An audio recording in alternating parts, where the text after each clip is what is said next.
Academy for Social Change presents The New Deal. Starting with the stock market crash of October 1929 and worsening throughout the 1930s, the Great Depression ravaged the American population and the industrialized world at large. By 1933, the U.S. unemployment rate had reached a staggering 25%, and the American public was in desperate need of relief. Franklin Delano Roosevelt introduced the New Deal as a proposed solution to the Great Depression in his speech accepting the Democratic nomination for president in 1932. Roosevelt pledged to a New Deal for the American people, which came to mean a series of domestic policies, programs, and projects designed to address the Great Depression with a combination of relief, recovery, and reform efforts. Roosevelt began carrying out this promise immediately upon taking office in 1933, kicking off the first New Deal with the phase known as the First 100 Days. The first New Deal is often referred to as alphabet soup in reference to its many programs titled with acronyms.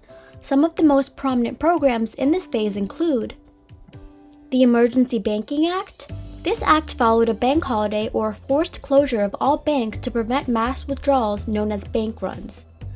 This act increased governmental control over American banks, aiming to increase public confidence in the system. The Civilian Conservation Corps. The CCC provided 3 million young men with jobs in land conservation and maintenance. The Federal Emergency Relief Act. This act and the resulting Federal Emergency Relief Administration, or FERA, provided employment opportunities and grants through state and local governments for immediate financial relief.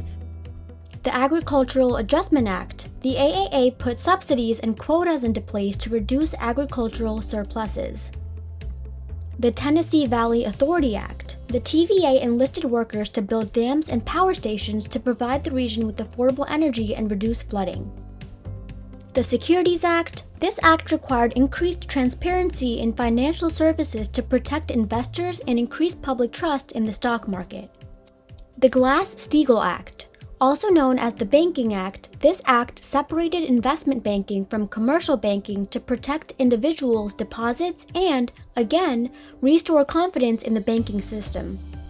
It also established the Federal Deposit Insurance Corporation, or FDIC, which insured bank deposits.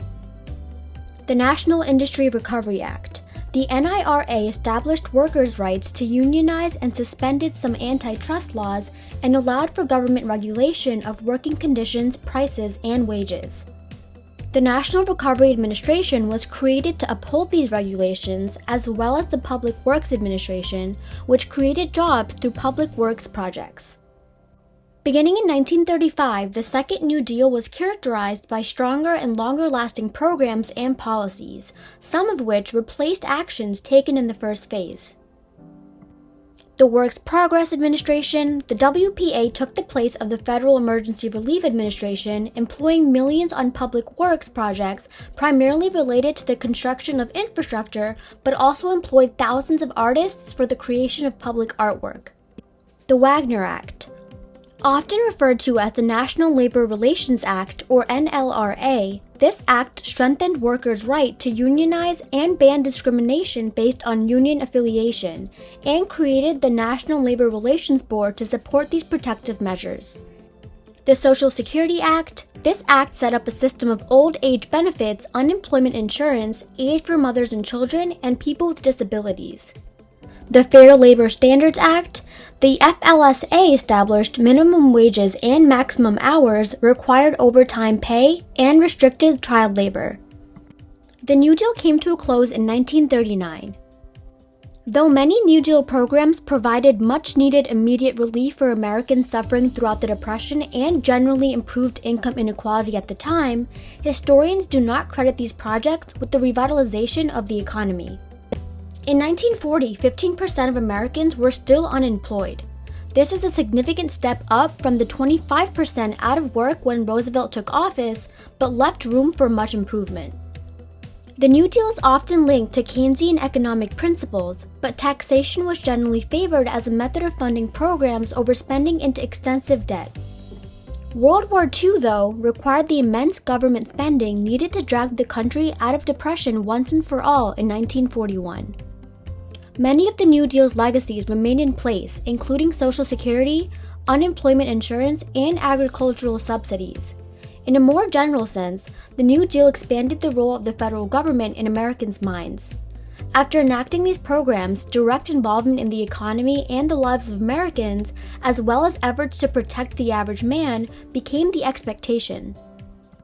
You have likely experienced a recession of a lesser magnitude than the Depression during your lifetime, and the government's relief efforts may have mirrored the New Deal. The New Deal has set a precedent for these types of responses and is explicitly referenced in modern legislative proposals, most prominently in the Green New Deal, to address climate change. These programs and their ultimate effects are crucial to keep in mind as the US and world at large navigate economic downturns in the years to come. Now it's your turn to think further. Which social groups were left out of the New Deal?